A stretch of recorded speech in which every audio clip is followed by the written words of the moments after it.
there everyone, Professor Yui here.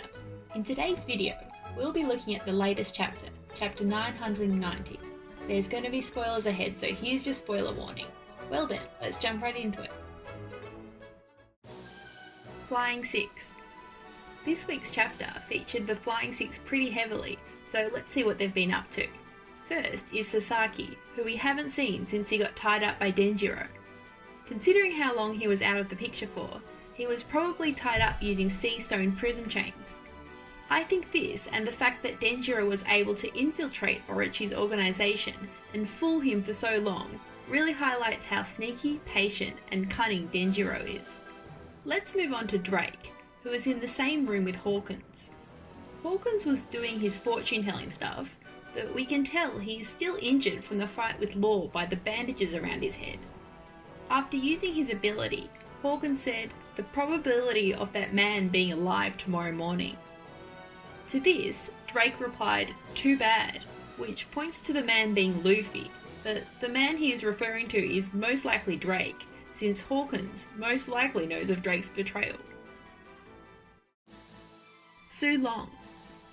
Even though the Sulong Minx had the upper hand in the overall fight against Jack and his crew, as expected, Jack was not going down easy, and he was even shown to be mowing down some minks in this panel right here. However, he was visibly hurt, with blood running all over his face, so he was still taking a lot of damage. Kin Emon drew his sword to aid the minks, but was stopped by Sulong, Inuarashi and Nekomamushi. We can only see their silhouette, but it was clear that their appearance has changed significantly, becoming more feral and menacing. As they roared and charged at Jack, we can even see how worried Jack looked, which really shows how strong those two must be. King's orders. Due to the ensuing chaos, King has put the Flying Six's mission to capture Yamato on hold. He said that this is the greatest failure since Onigashima was founded, which would probably make this fight or war the biggest one in Wano's history. King told the Flying Six to do what each of them can to stop the intruders. This probably has no deeper meaning than simply asking the Flying Six to do whatever they want, however they want, as long as they can stop Luffy and co reaching Kaido at the rooftop. Despite King's orders though, Who's Who sees the chaos as a chance to kill Queen and even asks Drake to help him. Drake refused to help, and we see Hawkins behind him being all silent while looking at his fortune-telling cards, maybe insinuating the fact that his predictions have changed. Fukurokuju.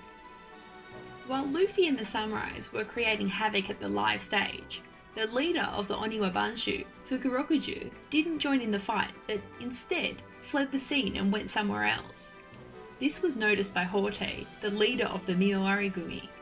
I think there is a possibility here that Fukurokuju and the Oniwa Banshu will help the Straw Hats and the samurais. The Oniwa Banshu were Orochi's personal forces, but they served Orochi unwillingly, as their original masters were the previous shogun, the Kozukis. The reason why they switched their allegiance to Kaido after Orochi died is presumably to preserve their fighting force of 5,000 men to aid the rebellion in the future. I think, like Denjiro, Fukurokuju has a strong loyalty to the Kozukis, and has been waiting patiently for his chance to betray Kaido and retake Wano, which will be now. We're not really sure where Horte and the Mimawari-gumi's true allegiances lie, but if Horte is the same as Fukurokuju, then they will probably join Luffy to fight Kaido as well. If this were to happen, it'll be 20,000 versus 15,000, instead of 30,000 versus 5,000, which is a big boon for the Straw Hats and co. Alliance. Alliance is kind of the theme of the current chapter. The Beast Pirates know about Drake's betrayal soon, and with no room for negotiations, Drake proposed to join Luffy's alliance. Drake is usually a very cool, calm and collected character, but he was screaming, and you can see the desperation on his face as he asked to join Luffy, so his mission must be extremely important. He hasn't revealed himself as Sword yet, but he probably will soon, and when it happens, we might even see other members of Sword coming out as well. Luffy, a pirate, joining forces with Drake, the Navy, is drawing parallel to the God Valley incident. In God Valley, it was Roger and Garp joining forces to take down Rocks, but in Wano it will be Luffy and Drake, and even Kobe may be joining forces to take down Kaido and liberate Wano. While the Beast Pirates know that Drake is a traitor, they are still not aware that he's a member of the Navy. However, in Sabaody, Kizaru called Drake by his Navy title, and Hawkins was there, so there's a possibility that Hawkins remembers this fact and can guess that Drake is with the Navy. Anyways, the story is definitely building up to the climax, so we can definitely expect more twists and reveals coming soon. That's it for today's video. If you liked the video, press the like button and subscribe if you haven't already. See you on the next video.